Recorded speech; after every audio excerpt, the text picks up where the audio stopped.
It's been about 2 months since I made job applications wrapped. I dug in through all the data since 2025, and here is my kind of 2-month check-in. TLDR, I still don't have a full-time job. Let's take a look.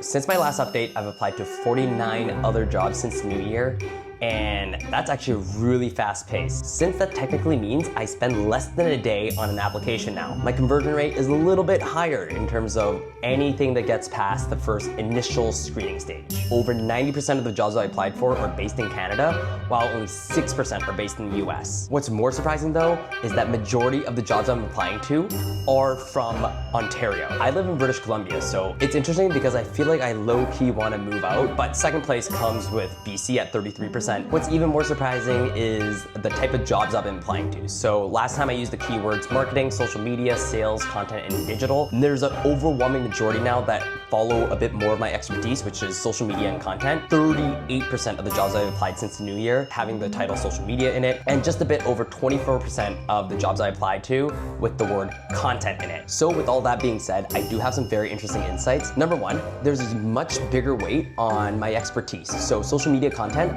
I realize I've leaned into more roles that have that title or have that in the job description. Number two, a lot more Canadian jobs. That's probably just because of what's going on in the States. I don't want to go down there. Number three, I think that I really want to spend more time outside of my hometown just because I've applied to a lot more jobs that are not based in British Columbia. And number four, I did learn a lot from my last job applications update and branched out in terms of role and position. And actually, one of the jobs that I've converted from is something that's not in my expertise. So, fingers crossed. But that sums it up to basically 212 jobs in total that I've applied to since the start. That is a very alarming sign because I don't know how much I got left in me. I'm really close to giving up at this point.